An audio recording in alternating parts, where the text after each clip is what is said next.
Ayer les puse en el claro las etc. de diapositivas para que los puedan ir revisando de tal manera que hoy día podamos avanzar. En esta parte nosotros vamos a tratar de exponer y entender, ¿no?, acerca de la composición, estructura, propiedades y organización del ADN como material genético, ¿correcto?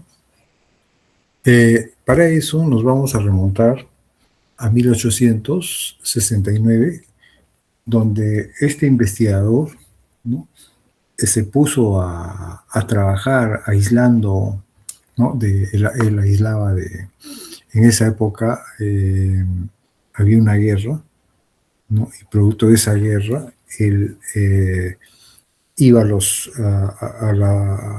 donde estaban siendo atendidos los heridos y tomaba las vendas de los heridos, ¿no?, de las heridas que estaban purulentas, o sea, con pus, ¿no? Y eso lo sometía a un tratamiento, ¿no? Para eso, por ejemplo, consiguió la enzima esta pepsina que está en el estómago de cerdos.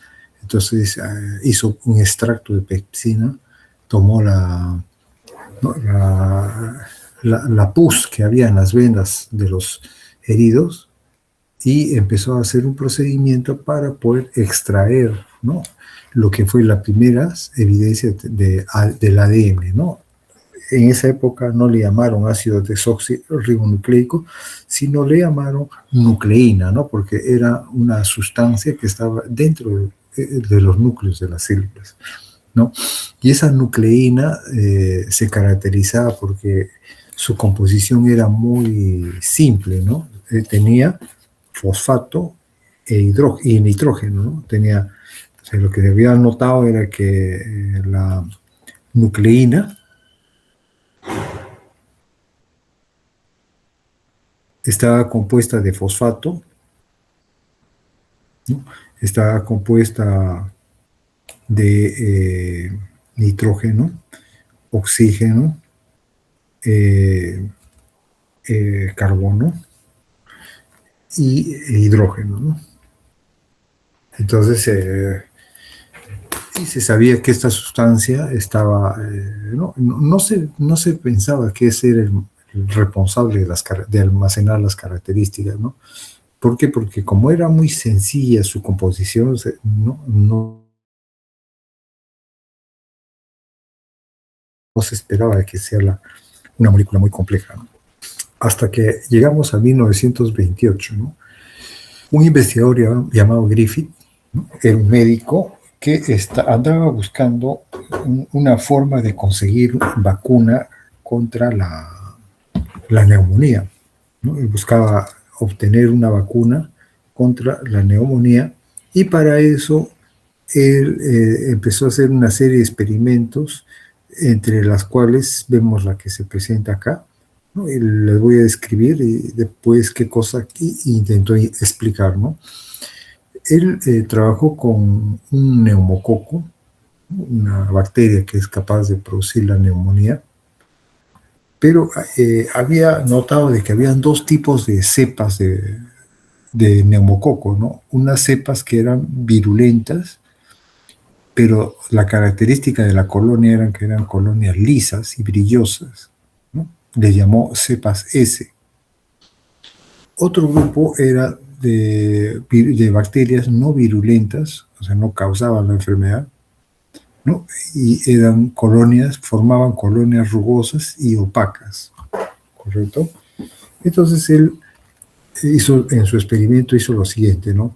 Cultivó bacterias virulentas, o sea, las que matan, las que causan la enfermedad de la neumonía, ¿no? Las cultivó y esas células luego las inyectó en ratones y los ratones murieron desarrollando neumonía, ¿correcto? Como era de esperarse. En el segundo punto, tomaron ya no bacterias S, sino bacterias R, o sea, las no virulentas, ¿no?, vivas, ¿no?, y las introdujeron en ratones, inyectaron a ratones vivos y los ratones no murieron, ¿no? Tampoco desarrollaron la neumonía, como era de esperarse. Luego calentaron las bacterias, ¿no?, virulentas, o sea, las que habían causado muerte, ahora las sometieron a calor, ¿no? Estas células muertas por calor las inyectaron a ratones, perdón, y los ratones no desarrollaron la enfermedad, ¿no? Seguían vivos. Pero en el último caso mezclaron bacterias, estas bacterias, ¿no?, muertas por calor, que no habían generado la enfermedad, las mezclaron con bacterias R, no virulentas, las que no causan la muerte, ¿no? Y estas estaban ya muertas, ¿no? Entonces las inyectó y los ratones murieron, ¿no? Y encima, en su sangre se encontró bacterias del tipo S.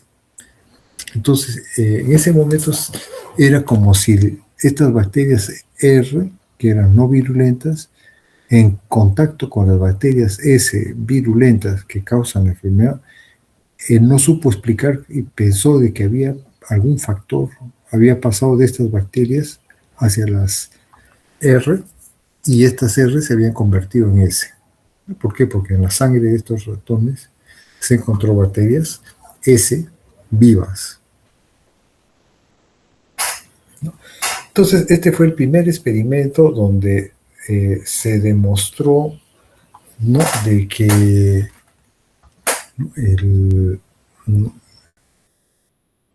había algo había pasado, algo había quedado en las bacterias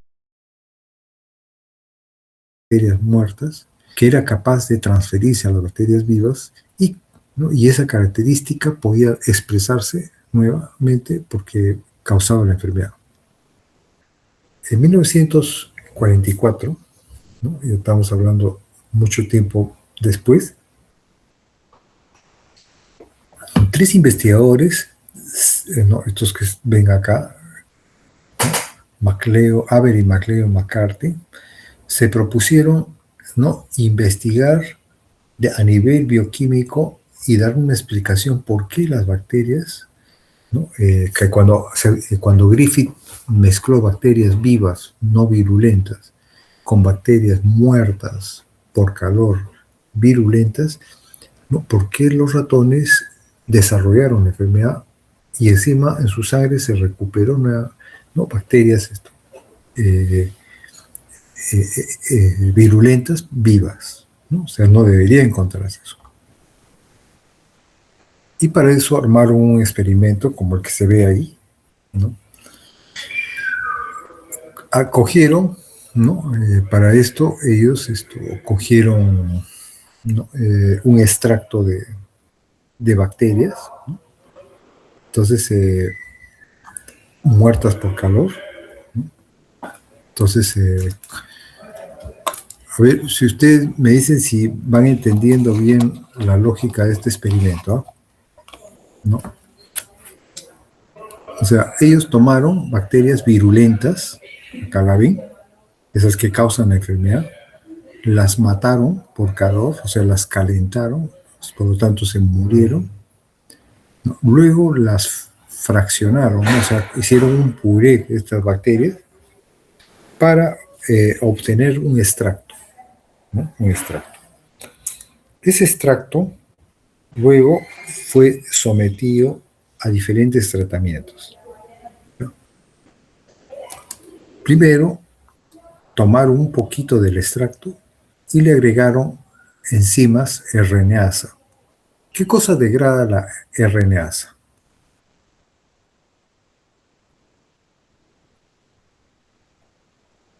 ¿Qué cosa degradará la RNasa? ARN. El ARN. Todo lo que es ARN lo va a degradar, ¿correcto?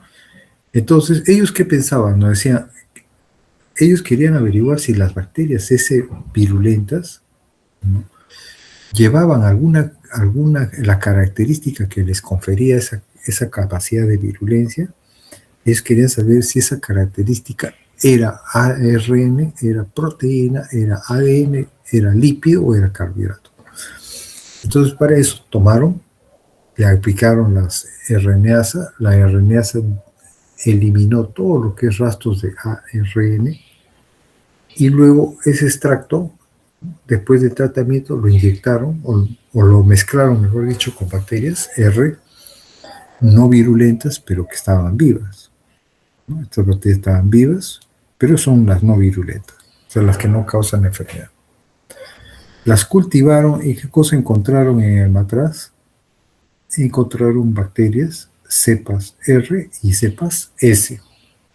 Quiere decir que algo estaba en este extracto que aún así, habiendo sido digerida el ARN, ¿no?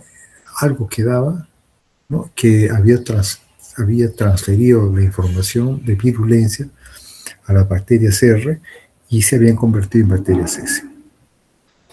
Luego probó con proteasas, ¿no? Que decir enzimas que degradan proteínas, ¿no? Tomaron el extracto, ¿no? Le agregaron proteasas, por lo tanto digirieron todo lo que son proteínas. Ese extracto ahora lo mezclaron con bacterias R vivas y lo que obtuvieron fue bacterias S vivas nuevamente. O sea, quiere decir que el factor que causaba, ¿no? La transformación de bacterias R en bacterias S, ese factor no era ni ARN, no era ni proteína. Probaron con DNasa, ¿no? Hicieron un experimento y vieron de que la DNasa había lo que era ADN y nuestra bacteria, esas bacterias no virulentas no se habían transformado, ¿no? Seguían siendo bacterias no virulentas. Cuando hicieron con lípidos, o sea, con lipasas, ¿no? Nuevamente vieron que, ¿no? el factor que estaba en este extracto no era un lípido, pero sí era un ácido nucleico, un ADN. Probaron con enzimas que degradan carbohidratos y tampoco, ¿no? Entonces de acá se dedujo de que el factor que causaba la transformación era necesariamente el ADN. Después tiene el experimento de Hersey y Chase, ¿no? En este experimento, ¿no? Quisieron verificar, ¿no? ¿Qué pasa cuando una bacteria es infectada con un virus bacteriano, un bacteriófago? Entonces, para eso, ellos marcaron, ¿no? El ácido nucleico del virus, lo marcaron con fósforo radioactivo, y las proteínas la marcaron con azufre radioactivo. Y luego bacterias, ¿no? de Escherichia coli fueron infectadas con los virus, unas con un grupo de virus así y otras con otro grupo de virus que eran así, que tenía el marcaje en este caso el marcaje era con azufre, en este otro caso era con fósforo, correcto. Ellos tenían la duda si eran los ácidos nucleicos los portadores de la información genética o eran las proteínas, ¿no? Por eso es que marcaron el ADN del virus con fósforo radioactivo y las proteínas, o sea, el nitrógeno de las proteínas del virus, las marcaron con azufre radioactivo, ¿no? Y luego miraron por microscopía y observaron de que la parte proteica del virus nunca entra a la célula, solamente sirve de soporte y el ADN del virus entra y se mezcla con el ADN de la bacteria, ¿no? Y las partículas del virus que permanecían en el exterior. Entonces, del mismo modo vieron que el azufre, la radioactividad del azufre se concentraba en la periferia de la bacteria y no en la parte interna.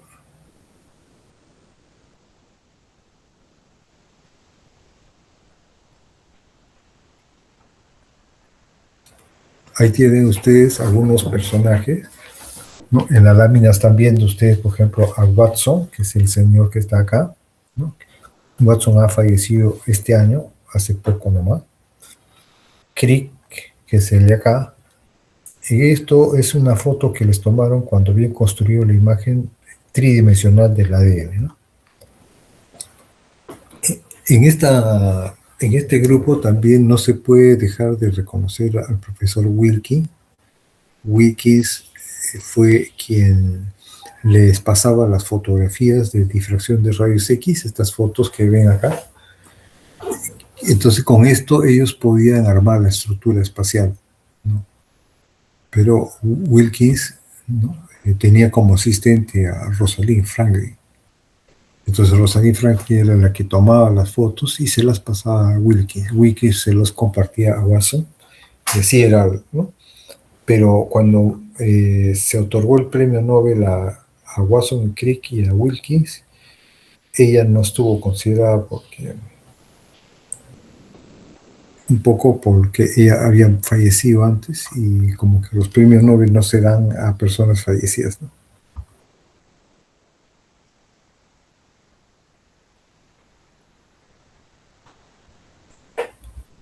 Acá tienen ustedes, por ejemplo, la imagen, esta fotografía que se volvió muy importante, porque ustedes ven de que esta fotografía, llamada la fotografía 51, es la que le sirvió a los científicos para encontrar, ¿no?, la estructura espacial del ADN, ¿no?, lo que conocemos como ADN B, ¿no?, o sea, la estructura B del ADN.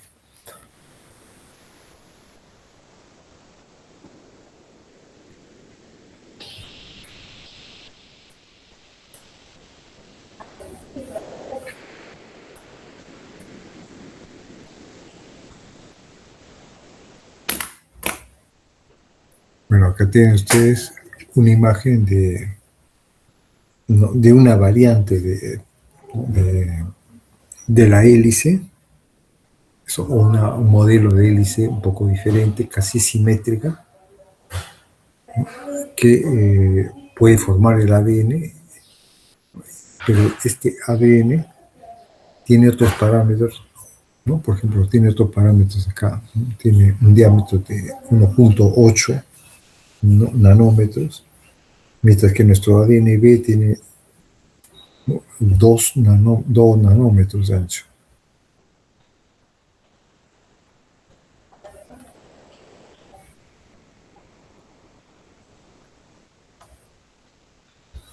Y tiene, por ejemplo, algunas propiedades que tienen las moléculas informativas, ¿no?, para poder ser consideradas apropiadas como para aportar la información genética, ¿no?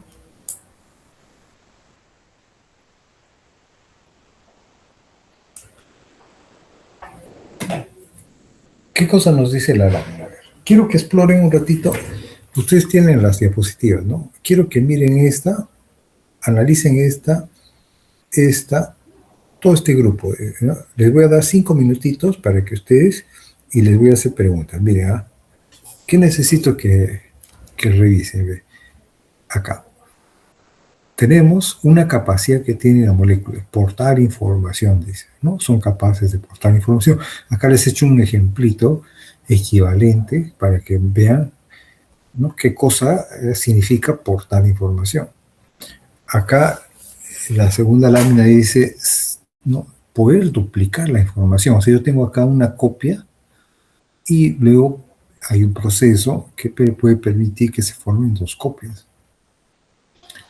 O que la información se pueda copiar en forma de mensajeros y luego traducir.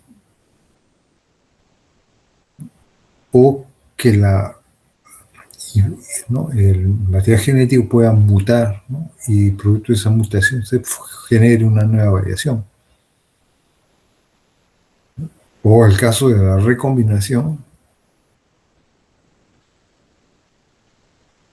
o el caso de la estabilidad, ¿no? A ver, un ratito exploren y voy a preguntarle.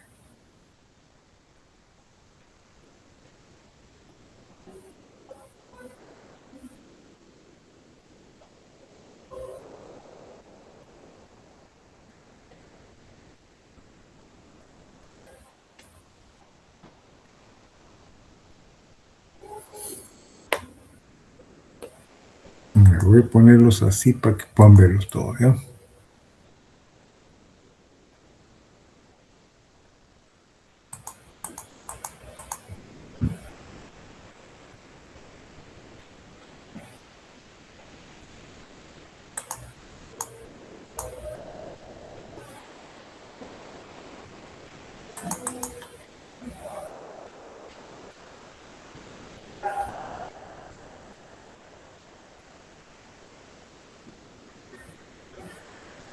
Ya, ahí quiero que vayan viendo, ¿ah? Un ratito, ¿ya?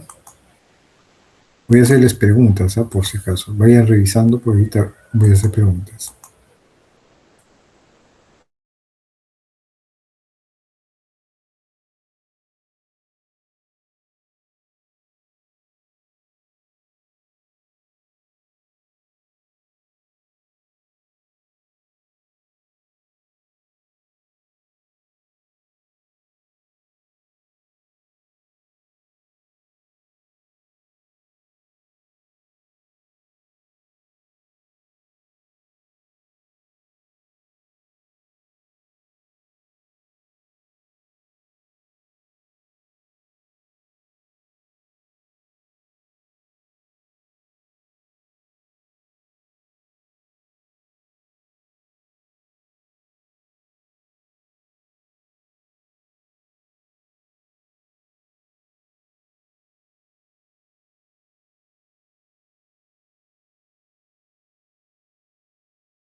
A ver, Fiorella Melanie. Fiorella Melanie Mejía.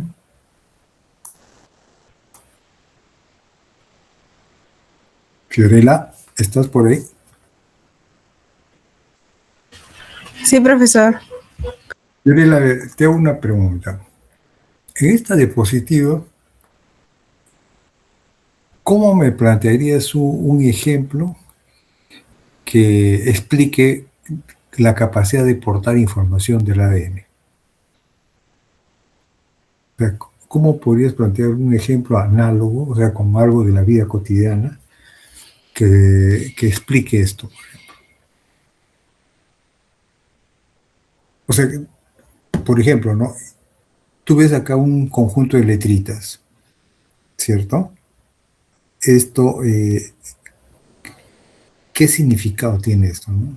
Algo así, es lo que te quiere, ¿de qué manera tú me puedes decir, bueno, esto lo entiendo así, ¿no? Supongamos que con este ejemplo yo puedo entender eso. ¿Qué se te ocurre?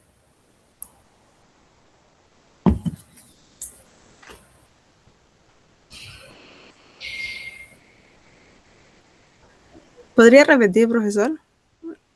Ya, por eso. ¿Qué ves acá en la lámina? El ADN que está ahí. Ya, pero ¿qué cosa ves el ADN? La adenina, la citosina, la guanina. Ya, Eso. ves un conjunto de letritas, ¿no?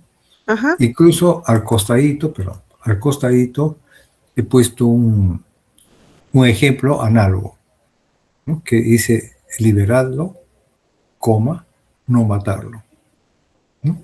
Se supone que en la época romana, ¿no? César mandó a sus súbditos para que un mensaje para un prisionero, ¿no? El mensaje que mandó César era así, ¿no? Liberarlo, coma, no matarlo. Pero el que transcribió el mensaje escribió de esta manera, ¿no? Liberarlo, no, coma, matarlo. Si tú analizas estas dos oraciones, ¿no? Tienen lo mismo, ¿no? Solamente que hay un pequeño cambio y cambia también el sentido, ¿sí o no? ¿Correcto? Sí, sí, cambia Entonces, el mensaje.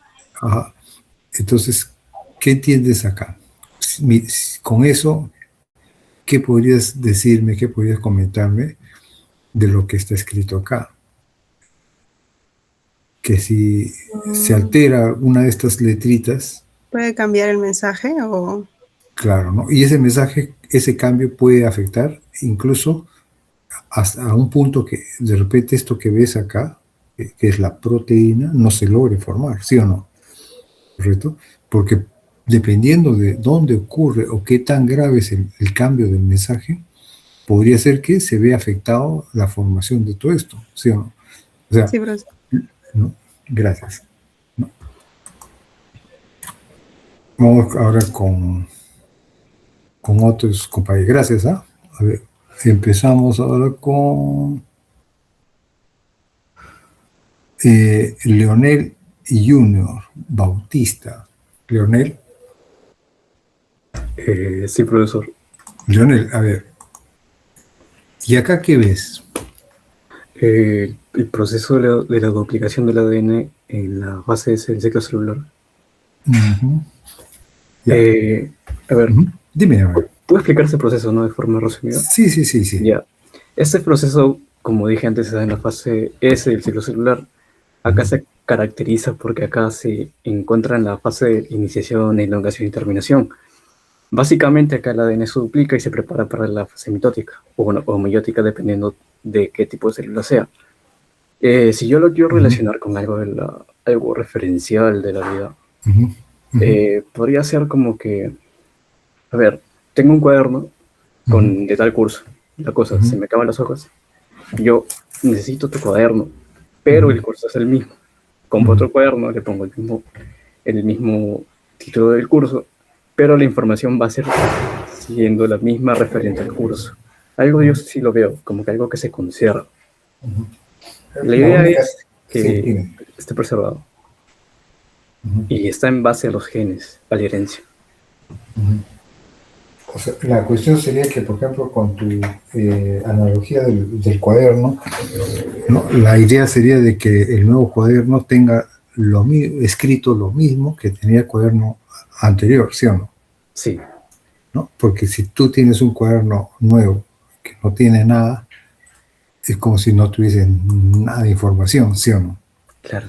Pero lo que tú observas acá en la lámina es que tenemos el ADN en nuestras células, ¿no? Pero ¿qué pasa, no? Tú ves que acá esta célula se va a dividir, como me dijiste, puede ser por mitosis o por meiosis, se va a dividir en células hijas, ¿sí o no? Pero para que ocurra eso, ¿qué hace la célula? Duplica Duplica su o hace material. una copia de su material genético para que tenga la capacidad de repartir lo mismo a cada hija, ¿sí o no? A cada célula hija. ¿Correcto? Muchas gracias.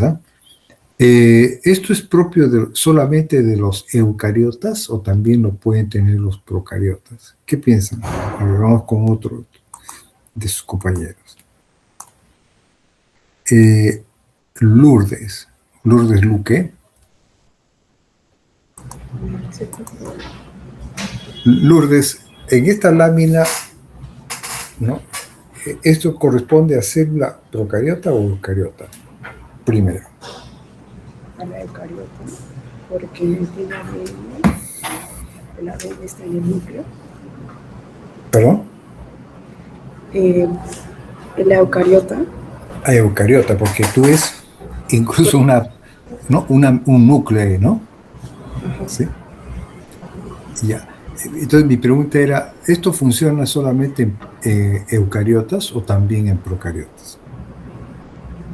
Yo creo que es solo en eucariotas, porque como tiene ADN y se encuentra en el núcleo, en cambio las procariotas no tienen núcleo. Ya, pero mi pregunta es, esta lámina lo que hace y lo que intenta mostrar, así como esta primera mostraba la capacidad de portar información en el ADN. O sea, su capacidad de portar información era que la información genética está codificada en la manera como están ordenados estas letritas, estos nucleótidos, ¿correcto? Haciendo la analogía, acá tengo, ¿no? Una secuencia de letritas ordenadas, ¿correcto? Que si yo cambio alguna de ellas, puede cambiar el mensaje. ¿No? En esta cosa, pero en este lado de acá, tengo, ¿no? Una secuencia de letras, que es lo que determina la capacidad de que eso, cuando se manifiesta, el resultado sea un polipéptido, como el que estoy marcando acá. ¿Correcto? Pero en esta otra lámina vemos la duplicación, ¿no? O sea, el ADN es capaz de duplicar toda la información, sino que la figurita que vemos acá, ¿no? Para que se vea una correspondencia, hemos puesto acá una célula con un núcleo, que es una célula eucariota. En el interior del núcleo hemos puesto un cromosoma con su ADN, ¿no? Lo hemos representado así de una manera muy didáctica, ¿correcto? De tal manera de que lo que me muestra la lámina es que para que se formen dos células hijas, primero este ADN que está, ¿no? Trazado con líneas rojas, se duplica, ¿no? Y ahora tenemos dos copias. Recién después se divide. Pero mi pregunta era, ¿este mecanismo de la duplicación o replicación del ADN es propio única y exclusivamente de los eucariotas o también funciona en los procariotas? ¿Qué pensabas tú? En ese sentido va la pregunta.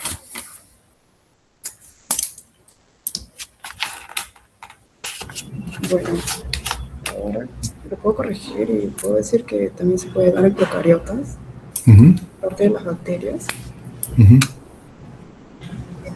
la replicación del ADN. Claro, muy bien, ¿no? Muy bien. En realidad funciona, lo que pasa es que lo que diferencia uno de otro es que acá hay un proceso, ¿te acuerdas? En las clases pasadas mostramos que la diferencia entre procariotas y eucariotas, en procariotas, la célula se divide por un mecanismo que se llama fisión binaria. O sea, yo tengo, ¿no? ¿Se acuerdan de que habíamos, a ver, voy a poner acá, en una célula procariota, gracias a, yo les había puesto, si yo tengo acá una célula, una bacteria, pero un ratito.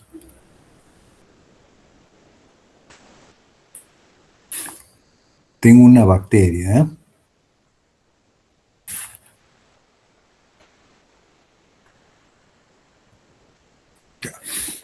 Y esa bacteria tiene su ADN, ¿no? Que lo vamos a poner en rojito.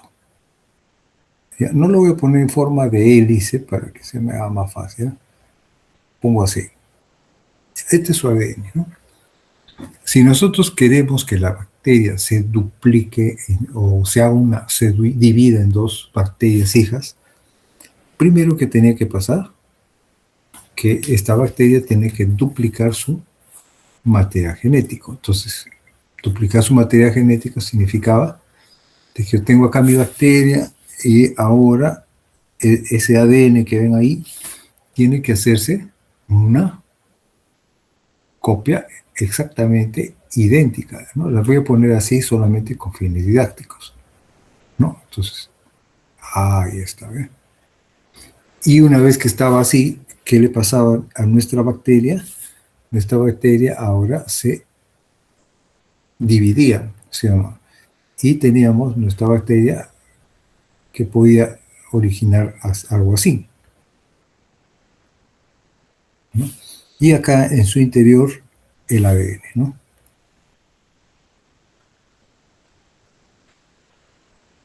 Y luego se van a separar en dos células hijas, ¿correcto?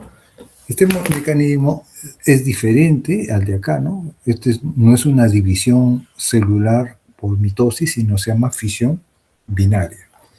Pero lo importante es que el ADN mantiene esa cualidad de poder hacer una copia mediante el proceso de duplicación o replicación, ¿correcto? Luego teníamos la capacidad de portar información. Además, esa información era capaz de expresarse, ¿no? Y luego traducirse.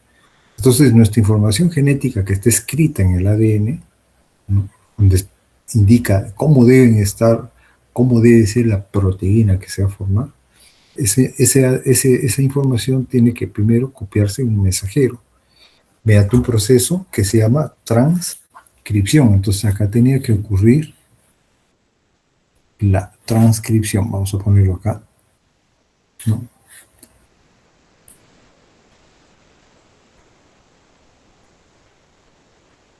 ¿No? Luego, ese ARN era leído por los ribosomas. Este proceso se llama traducción, ¿no? Como producto de la traducción, o sea, cuando el ARN es descifrado, ¿no? O sea, es leído, y ahí están escritas las instrucciones de cómo deben estar ordenados los aminoácidos de esta proteína, ¿no? Entonces, este proceso se llamaba traducción, ¿correcto? Y el resultado era una proteína, un polipéptido, que va a cumplir una función, ¿correcto? Luego vemos la capacidad de mutar, ¿no? La capacidad de mutar. A ver, un ratito voy a preguntar a alguien más, ¿no?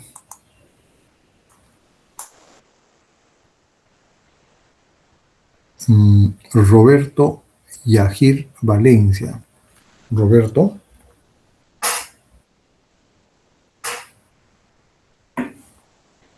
¿Está por ahí Roberto o no?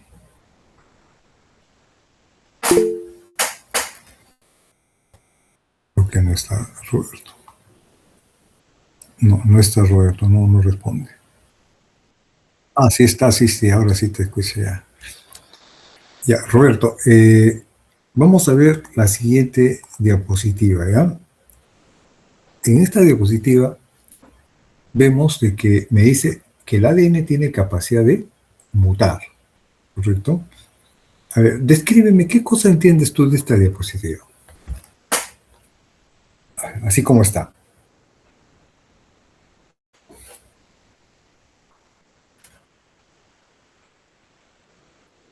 Uh-huh. Uh-huh.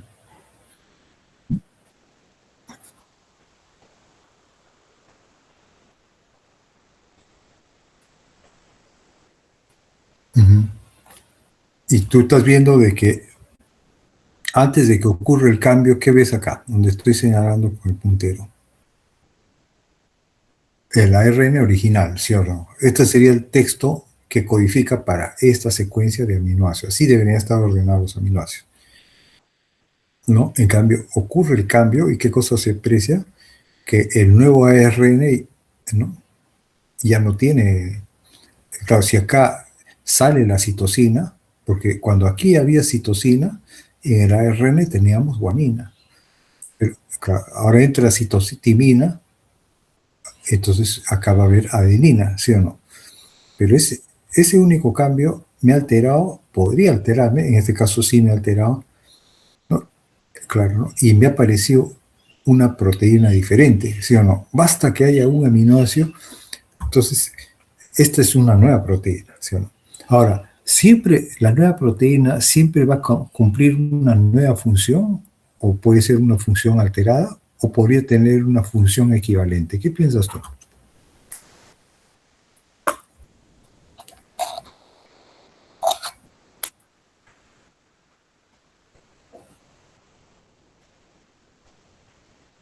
Ujú, ujú, ujú, ujú, ujú,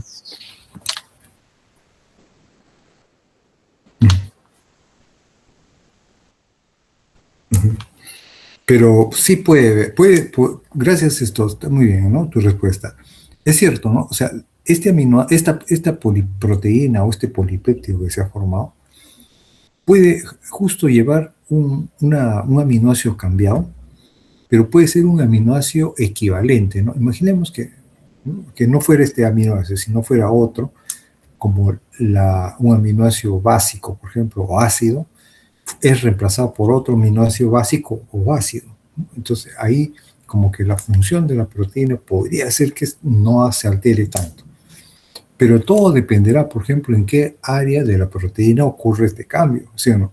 Por ejemplo, ustedes que han aprendido en bioquímica, el sitio activo de una enzima es muy importante, el sitio activo, ¿sí o no? ¿Qué pasa si en el sitio activo hay un cambio de un aminoácido por otro?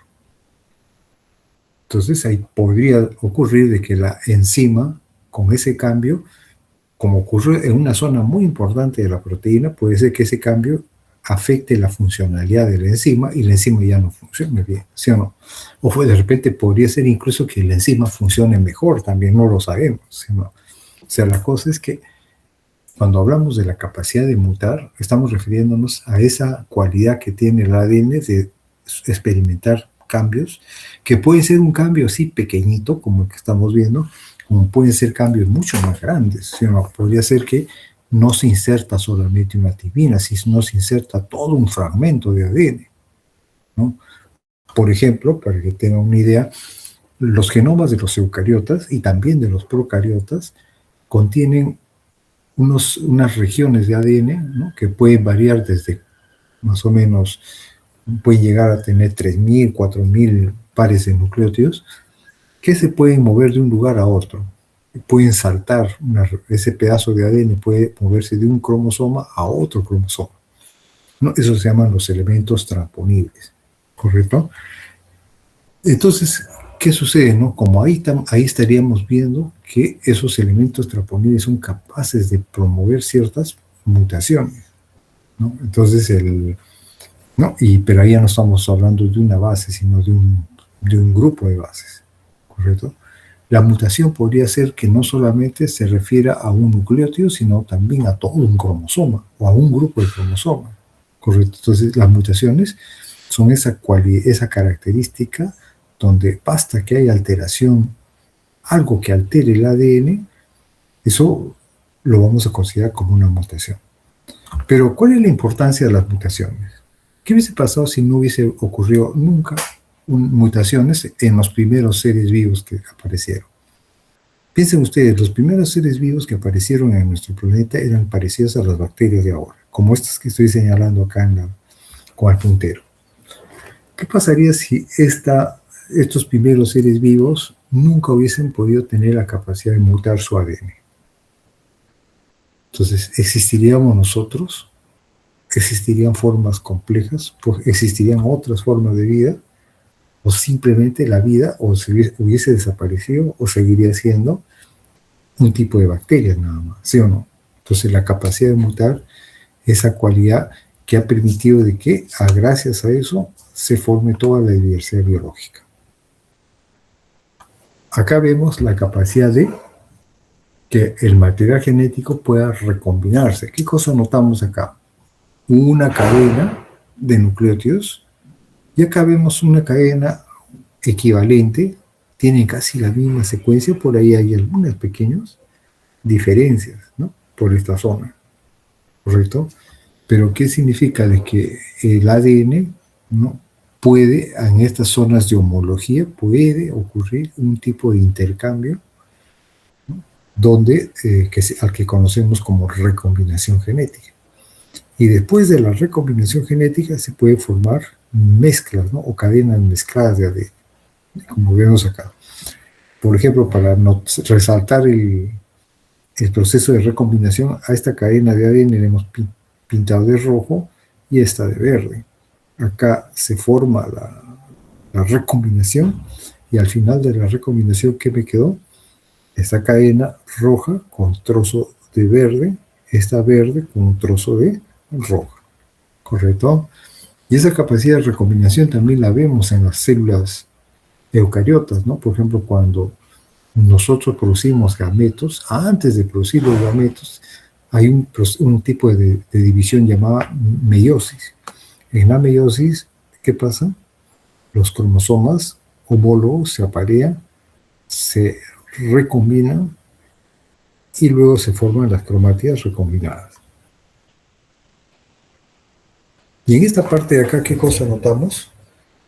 La capacidad que tiene el ADN de mantener un grado de estabilidad, ¿no? O sea, el ADN es una doble cadena, ¿sí o no?, donde las bases nitrogenadas están unidas unas con otras, ¿ve?, como vemos acá en la cadena, ¿no?, por un tipo de fuerza de atracción que se llama puentes de hidrógeno. Entonces, si nosotros calentamos el ADN, así como si agarramos el agua, que también las moléculas de agua están unidas por puentes de hidrógeno, si yo caliento las moléculas de agua, las caliento, rompo los puentes de hidrógeno y libero las moléculas de agua en forma de vapor. Entonces, usando esa misma lógica, si el ADN que tiene puentes de hidrógeno acá, lo calentamos, ¿qué le va a pasar a la doble hélice? No, se van a romper los puentes de hidrógeno y las doble hélices se va a separar las cadenas simples de esta manera. Si nosotros vamos dejando que se enfríe poco a poco, estas dos cadenas se vuelven a plegar y forman la cadena, ¿no?, otra vez estable. Entonces el ADN permanece mayormente estable en forma de cadena doble, ¿correcto?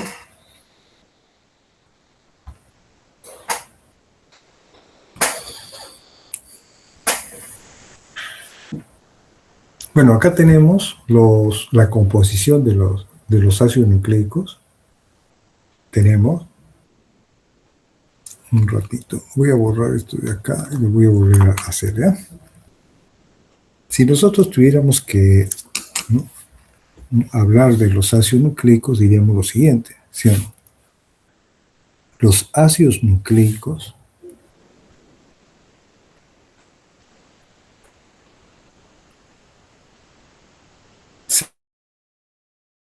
se dividen en dos tipos, ¿no? Por un lado tenemos los ARN y por otro lado tenemos los ADNs, ¿correcto? Ambos están formados por nucleótidos, ¿correcto? Ahora, nosotros también tenemos que saber que los ácidos nucleicos son cadenas, perdón.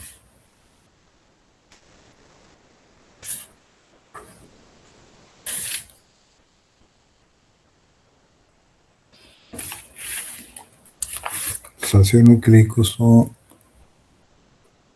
cadenas de nucleótidos, ¿correcto? Ahora, ¿qué cosa contiene un nucleótido?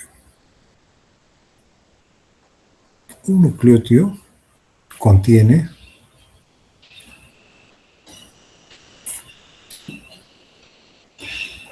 fosfato, ¿qué más?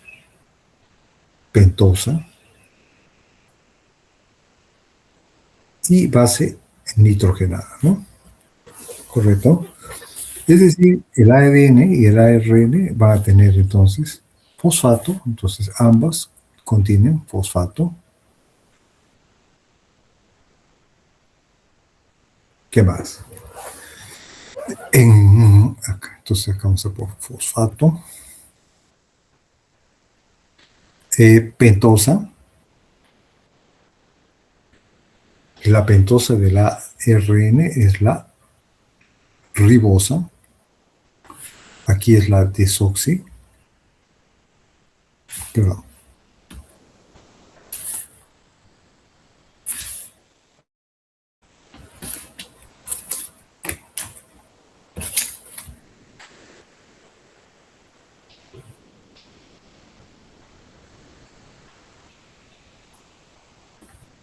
La desoxirribosa. ¿Qué más? Base nitrogenada. Las bases nitrogenadas se dividen en dos tipos: purinas y pirimidinas, ¿sí o no? Entonces, purinas. No. El ADN y el ARN. En esta hay adenina y hay guanina. Acá también hay adenina y hay guanina. En pirimidinas,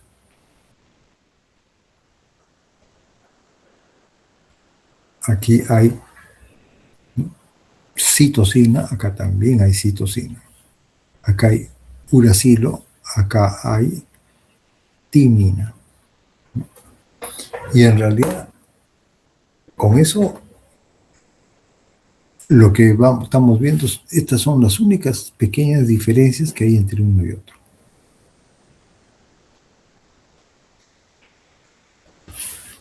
¿No? O sea, por un lado, la pentosa,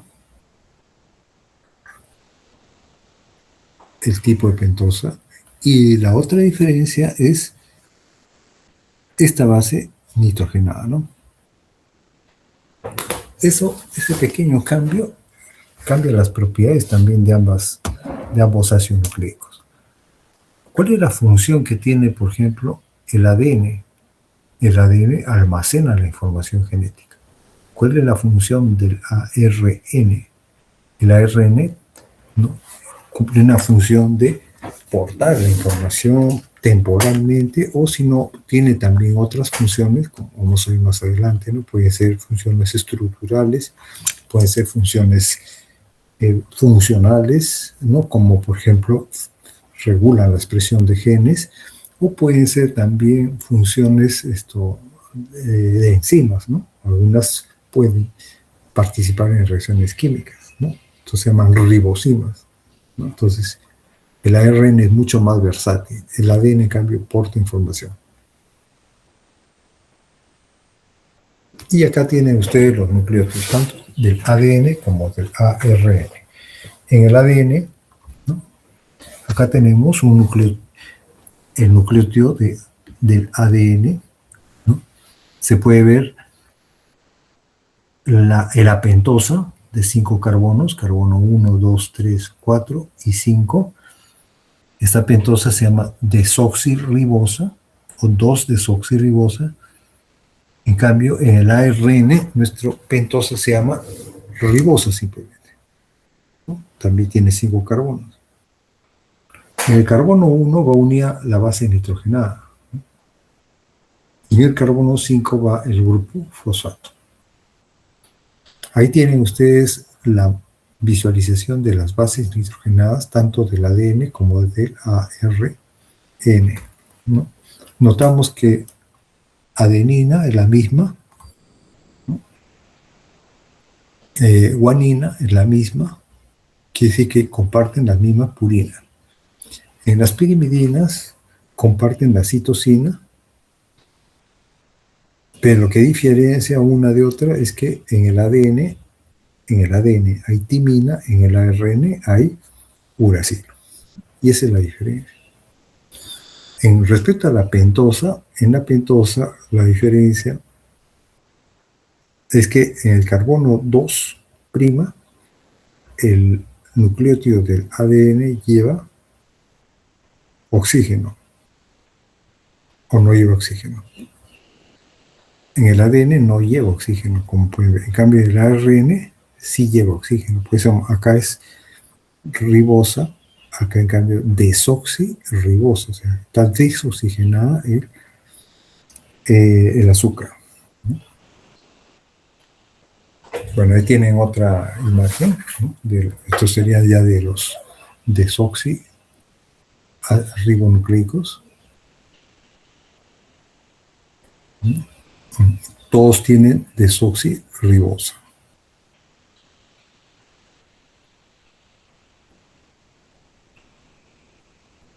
Vean ustedes, por ejemplo, acá tiene en el carbono 1 está la base nidrogenada, en el carbono 5 el grupo fosfato.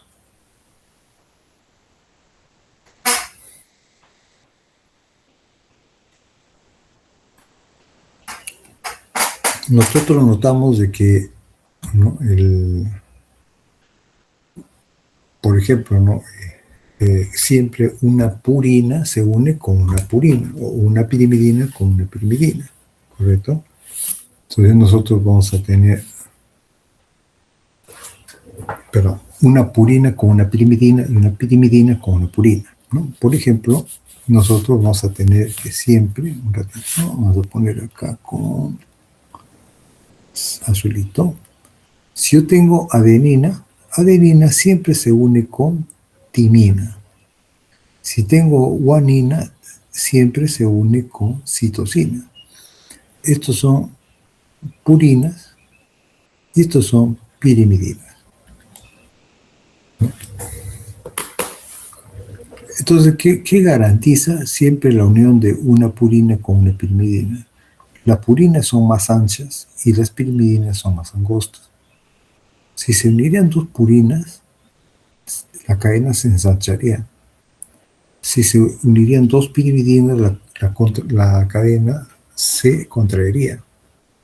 En cambio, el que mantenga una purina con una pirimidina siempre va a mantener constante la cadena, ¿no? Ahí tienen ustedes cómo se ve el apareamiento. Entonces vemos de que guanina con citosina se aparea mediante 3 puentes de hidrógeno, mientras que adenina con timina se aparean mediante 2 puentes de hidrógeno, ¿sí o no? ¿Y esto qué importancia tendrá? Por ejemplo, ¿no? Si más adelante alguno de ustedes quiere trabajar con cosas de ADN, ¿no? Siempre, por ejemplo, si yo mando a sintetizar un pedacito de ADN, siempre ese pedacito me va a venir como parámetro su contenido o el porcentaje de guanina citosina. ¿Correcto? Entonces, ¿qué pasa, no? En el apareamiento de bases, lo que yo veo es que siempre adenina acá siempre se une con timina y citosina siempre se une con guanina. Este tipo de unión, a este grupo, ¿no? de bases así que están apareadas manteniendo esa regla de, ¿no? una purina con una pirimidina o una pirimidina con una purina, ¿no? Se conoce como el apareamiento cetónico o la conformación cetónica del ADN, o forma ceto simplemente, que es la más estable. Pero también existe una forma que se llama enol, donde a veces, producto de la ionización del agua en el interior de la célula, Pues si yo tengo una célula, se ve expuesta a un tipo de agente, puede ser radiación, cualquier cosa que altere, ¿no? Haga de que el agua de acá, por ejemplo, ¿no? Que hay en la célula, libere muchos radicales libres. Entonces esos radicales a veces alteran el flujo de electrones que hay acá en estos anillos y cambian sus propiedades, de la forma ceto a la forma enol. Entonces acá tenemos la forma ceto de las bases nitrogenadas, ¿no? Son estables. La forma enol son las formas inestables.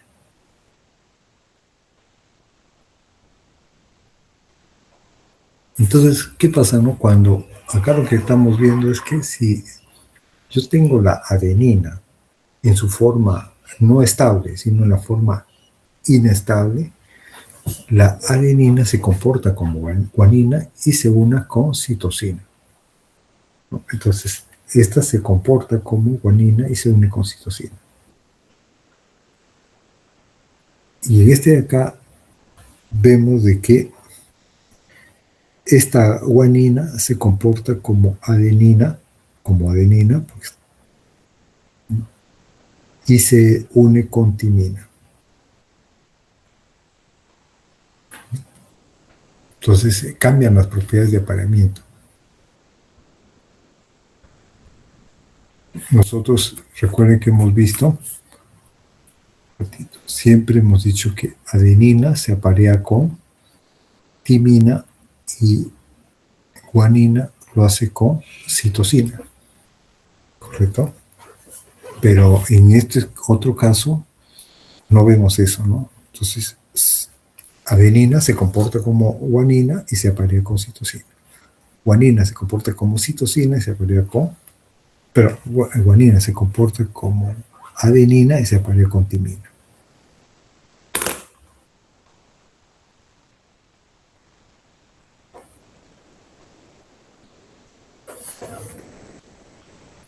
Acá nos presenta la estructura primaria del ADN con su secuencia de nucleótidos, ¿no?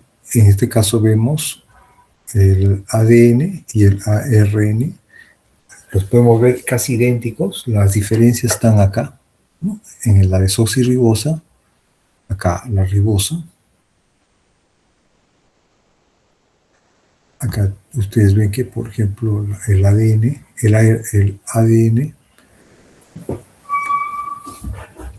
si acá está la base nitrogenada unida al carbono 1, en el carbono 3 y en el carbono 5 del otro, hay un grupo fosfato, ¿no? Que se alterna. Y las bases nitrogenadas siempre van hacia el medio.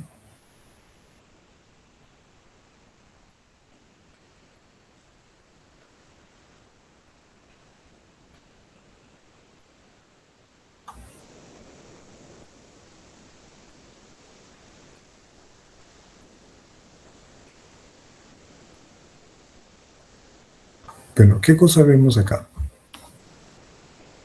Vemos ya no una sola cadena, sino la doble cadena del ADN, ¿no?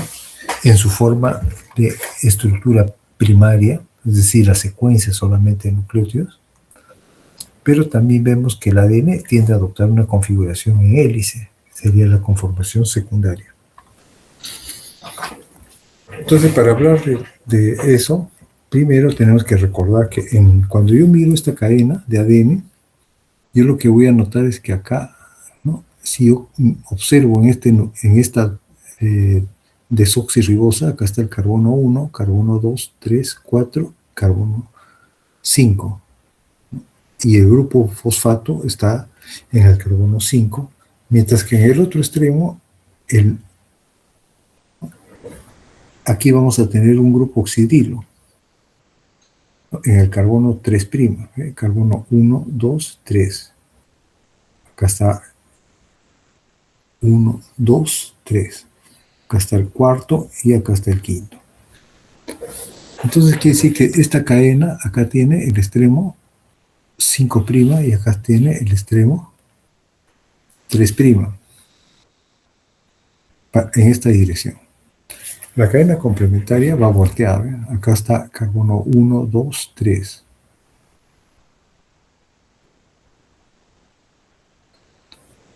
Fíjate, te lo pone mejor. Acá vamos a poner el OH en 3'. En el otro extremo acá está el carbono 5 y este es el 5'.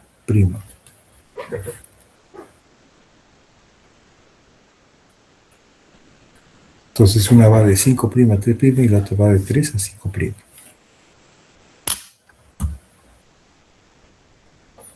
Para hablar de la estructura secundaria, vamos a hablar un poquito de esta técnica. Hacemos un paréntesis de unos minutitos. Me están comunicando para ir un ratito a la facultad, ¿ya?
Bueno, para hablar de la estructura secundaria del ADN, tenemos que, ¿se acuerdan que les comenté de,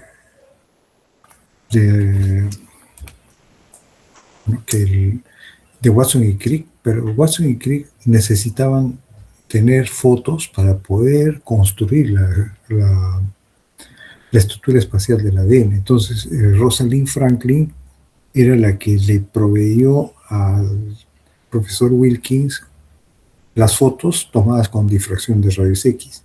¿En qué consistía la técnica, ¿no?, de difracción? Consiste en que hay una fuente emisora de rayos X. A cierta distancia se colocan unas plaquitas con las fibras, ¿no?, del ADN. Es decir, se coloca el ADN como si fuera una mazamorra pegajosa entre dos placas, se separan y estos filamentos que se forman, entonces son bombardeados con rayos X. Entonces, como los rayos X, como son partículas, son ondas electromagnéticas muy cortitas, entonces cuando impactan con la molécula de ADN, entonces las ondas se difractan en diferentes direcciones y forman una mancha, ¿no?, que es como una sombra, que equivaldría más o menos a cuando yo tengo un foco, acá tengo una persona, ¿no? Prendemos el foco, entonces los haces de luz salen, rodean a la persona, algunos fotones se rebotan, otros se difractan, y si acá yo pongo un ecran, lo que voy a tener es una sombra, ¿no? Y yo puedo reconstruir la forma de esta persona mirando la sombra, ¿no? Entonces algo así hicieron ellos, Watson y Crick, tomaron la foto, con esta foto pudieron reconstruir cómo era la estructura helicoidal del ADN, ¿no? Y de ahí salió que el ADN, ¿no?, lo que conocemos normalmente como ADN, ¿no?, se le llama actualmente ADN estructura B, estructura secundaria B, ¿no?, o ADN de Watson y Crick también le llaman, ¿no? ¿Por qué se caracteriza este ADN? Porque es una doble hélice, como ustedes pueden ver, pero no es una hélice simétrica, ¿no? O sea, si yo a esta hélice le pongo, la parto en dos partes iguales, o le trazo un eje en la parte media, lo que está a la izquierda es diferente a lo que está en la derecha, por lo tanto no hay simetría, ¿correcto? Sin embargo, esta hélice se caracteriza porque tiene, si yo voy observando, acá hay una protuberancia mayor, ¿no?, seguida de una protuberancia menor, otro surco mayor, seguida de un surco menor, otro surco mayor, y así. Entonces, en esta hélice se alterna un surco mayor con un surco menor, un surco mayor con un surco menor, ¿correcto? Si yo pudiese tomar toda una vuelta de hélice es cuando yo me tomo desde un punto y giro 360 grados, y en ese espacio yo esperaría encontrar más o menos 10 pares de nucleótidos. Una vuelta de hélice tiene 3.4 nanómetros, ¿no?, y equivalen a 10 pares de nucleótidos, ¿no? Entonces es importante estos datos, ¿no? Todo esto, que es una vuelta de hélice, 3.4 nanómetros. Esa sería la longitud que hay en una vuelta de hélice, ¿no? Y si yo pudiese contar cuántos pares de nucleótidos hay 10. Quiere decir que la separación entre dos pares de nucleótidos es de la décima parte de esto, que sería 0,34 nanómetros. Si yo quisiera calcular el ancho del ADN, es decir, tomo una línea por acá, otra línea por acá, y mido el ancho del ADN es de 2 nanómetros. ¿Correcto?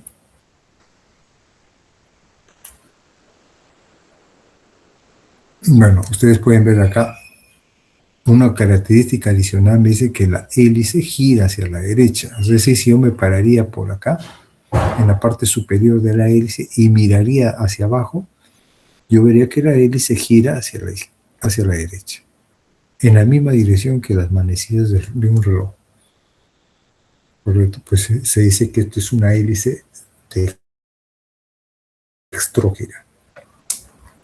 Acá tienen ustedes, por ejemplo, otras formas de representar al ADN. Como pueden ver, es destrógiro. Acá está una vuelta hélice, 3.4 nanómetros. La distancia entre dos pares de nucleótidos, 0,34 nanómetros. El diámetro, 2 nanómetros. Surco menor, surco mayor. Surco menor, surco mayor. También lo pueden representar así o así. ¿Correcto? Si nosotros miramos bien en esta figurita, esta es nuevamente la configuración ADN-B. Si nosotros trazamos el eje al medio, notamos de que estas bases nitrogenadas que están apareadas hacia el interior del ADN no son totalmente perpendiculares al eje al eje negro. Son ligeramente inclinadas. Hay un ángulo de inclinación acá. Ese ángulo de inclinación es de 6 grados. ¿No? O sea, acá hay un ángulo de 6 grados. ¿Correcto? Hay otra variante del ADN que se llama la configuración ADN-A, que también es destrógira. Miren, acá ya vemos, sigue siendo una hélice, pero ya no tiene surco mayor alternado con surco menor. Todos los surcos son de una sola profundidad. Pero lo que notamos es que las bases nitrogenadas ya no están apareadas casi perpendicular, sino acá hay un ángulo de inclinación mucho más alto. ¿Correcto? Esta es una hélice, como les decía, dextrógira. ¿Correcto? Sus parámetros también varían, ¿no? El ancho, ¿no? el diámetro de esta molécula es de 1.8 nanómetros. ¿Correcto? Se forma cuando se tiene altas concentraciones de cloruro de calcio, de potasio. Acá tienen sus parámetros nuevamente. Una vuelta de hélice ya no es 3.4 nanómetros, sino es 2.8 nanómetros. Y el número de pares de nucleótidos, ¿no? También va a variar. Hay 11 pares de nucleótidos. En el ADN-B había 10 pares de nucleótidos. El ángulo de inclinación con respecto al eje es de 20 grados.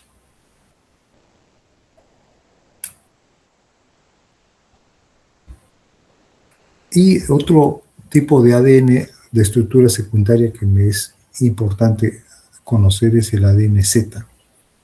En el ADN-Z, también conocido como ADN metilado de Rich o ADN zigzag, se planteó por primera vez en 1979.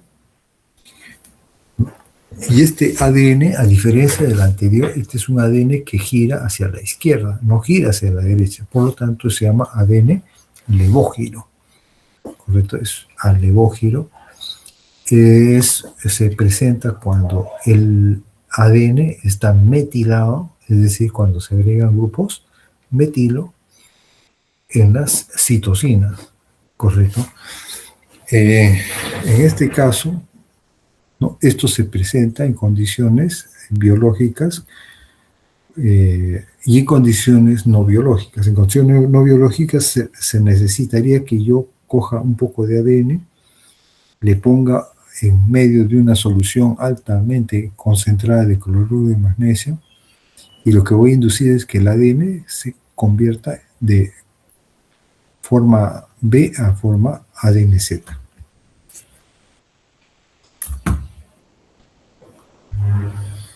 Acá tienen ustedes los valores de sus parámetros, ¿no? Por ejemplo, el ADN-B, habíamos dicho 3.4 o 3.38 nanómetros, el ADN-A 2.8, el ADN-Z 4.35. En el ADN-A 11 pares de nucleótidos, en el B 10 y en el Z menos 12, porque ahí el giro es hacia la izquierda.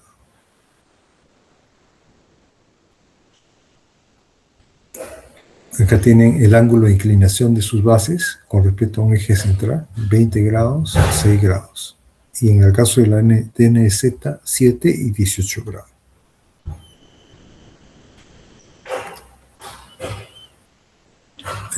También vamos a tener la posibilidad de que el ADN forme una configuración terciaria. Acá es lo que me está mostrando, una doble cadena y su configuración terciaria. A ver, quiero que miren bien en esta laminita, ¿qué cosa entiende? A ver.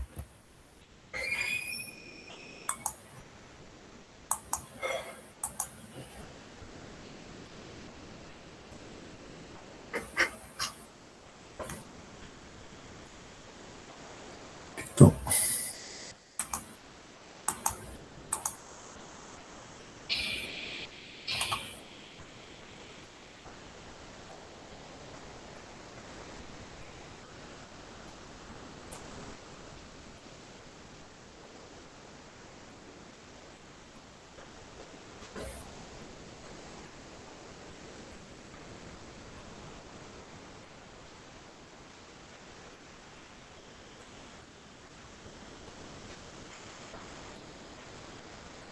Luz María Mezquita. ¿Está Luz María Mezquita? Sí, profesor. ¿Estás viendo la lámina acá? Un dibujito. Sí. Ya. Para que más o menos te ubiques a qué me estoy refiriendo, imaginemos de que tú tienes acá el ADN, ¿ya? Te voy a dibujar acá el ADN, ¿ya? Bien largo es el ADN, ¿ya? Está, en su doble cadena.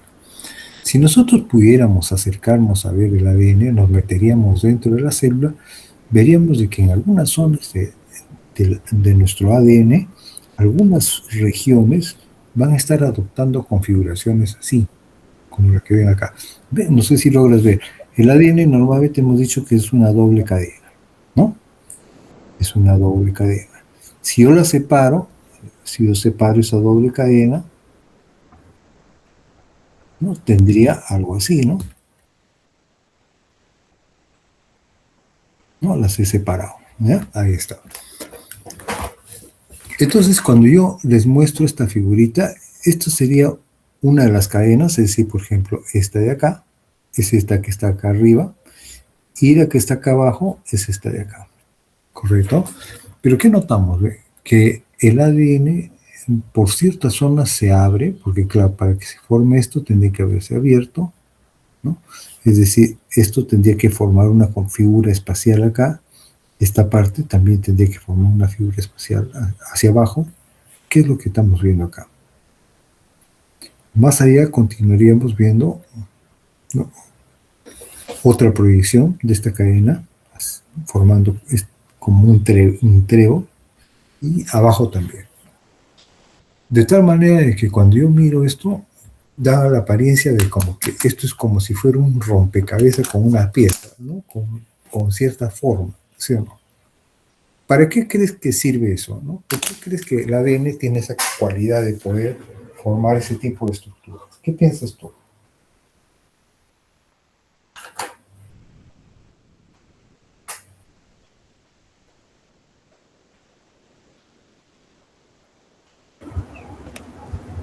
Para poder reconocerse tal vez con otras moléculas.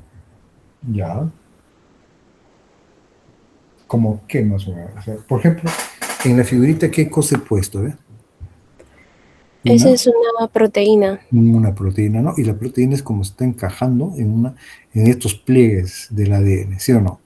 Ahora, Sí. eso significa de que el ADN interacciona de una manera muy importante con las proteínas, pero para que interaccione con las proteínas, el ADN tiene que tener esta capacidad de formar estos pequeños pliegues, así, para darle la forma para que una proteína se asocie ahí, ¿sí o no? ¿Correcto? Gracias, esto, ¿ya? Gracias. Entonces, lo que vemos es que las proteínas interaccionan fuertemente con el ADN. Piensen ustedes en algo así. Cuando yo me imagino, por ejemplo, una célula, esta célula, imaginemos que esta célula es una célula de un embrión, ¿ya? De un embrión, o cuando éramos nosotros embriones, pero muy chiquititos. ¿Ya? ¿Cómo sabe esta célula si tiene que convertirse en una fibra muscular? ¿Cómo sabe la célula si tiene que convertirse en un tejido epitelial? ¿Cómo sabe si se tiene que convertir en una neurona? ¿No? Etcétera, ¿sí o no? Entonces, la célula tiene que tomar una identidad, ¿correcto? Para que se convierta en esto, ¿no? Se diferencie en una célula funcional. Es muy importante que los genes de las células configuren, en la zona reguladora de los genes, se configura estructuras espaciales así, para que proteínas muy específicas puedan asociarse ahí y puedan señalar de qué genes son los que deberían expresarse para que esta célula o se convierta en esto, o en esto, o en esto, o en cualquier otro tipo. ¿Correcto? De ahí la importancia de la estructura espacial del ADN. Entonces, estas estructuras espaciales se llama estructura terciaria. Entonces, si nosotros pudiéramos, un ratito,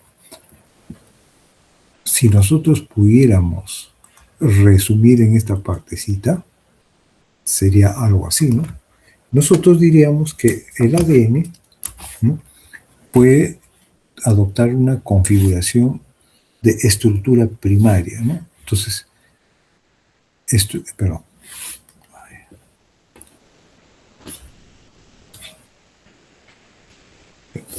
una configuración de estructura primaria.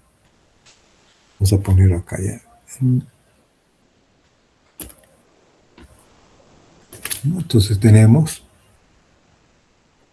estructura primaria, tenemos estructura secundaria y tenemos estructura terciaria. En la estructura primaria, lo que hemos dibujado nosotros es a nuestra molécula de ADN, lo hemos dibujado así sencilla, ¿no?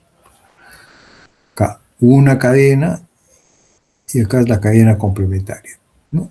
Como si fuera una escalera. En la estructura secundaria, esta escalera adoptaba una forma de hélice, ¿sí o no? ¿Correcto? Y en la estructura terciaria lo que estamos viendo es que además puede adoptar configuraciones espaciales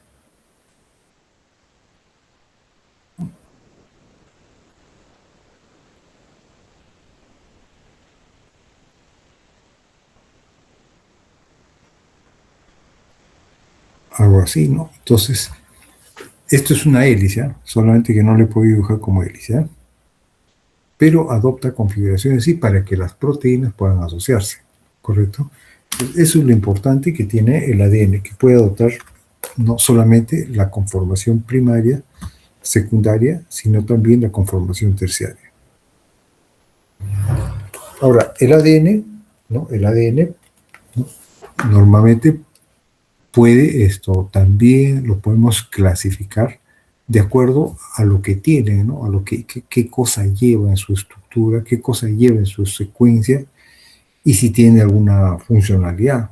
Por ejemplo, ¿no?, tenemos ADNs de copia única, es decir, el texto que está escrito en nuestro ADN no se vuelve a repetir en otra zona del genoma.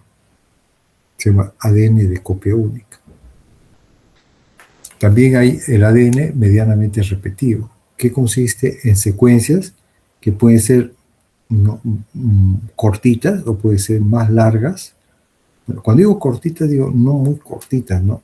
Estamos hablando de secuencias de 300, 400, hasta 500 nucleótidos que se pueden repetir varias veces, ¿no? Por ejemplo, en esta parte de acá, ustedes ven, ¿no?, una secuencia que se llama cine, que son repeticiones, ¿no?, de más o menos 500 pares de nucleótidos que se encuentran en una abundancia de 500.000 copias, ¿no?, en todo el genoma. En otros casos hay otras que se llaman las secuencias ALU, ¿no?, que también son otro tipo de zonas cine, que pueden tener entre 200 y 300 pares de nucleótidos, ¿no?, de tamaño, y ese texto se puede repetir 700.000 a 900.000 copias. Pues de ahí por eso se llama ADN medianamente repetible. En el caso de los elementos LINE, ¿no?, o repeticiones dispersas largas, estos son textos más grandes, no estamos hablando de 6.400 pares de nucleótidos, y su número de repeticiones puede llegar a 40.000 copias. Se dice que sus funciones, no está muy clara la función, pero lo que sí se sabe es que en las zonas LINE y en las zonas SINE hay muchas actividades de elementos transponibles, o sea, esos famosos genes saltarines, ¿no? También tienen ustedes las repeticiones, unas más cortitas, que se llaman BNTRs o repeticiones de número variable. Estos textos están hechos de 15 a 100 nucleótidos y estos se pueden, ¿no?, presentar con repeticiones, por ejemplo, algo así, ¿eh? Por ejemplo, yo tengo acá un texto. Este texto puede repetirse varias veces formando un mini satélite, ¿no? Este sería la unidad, ¿no?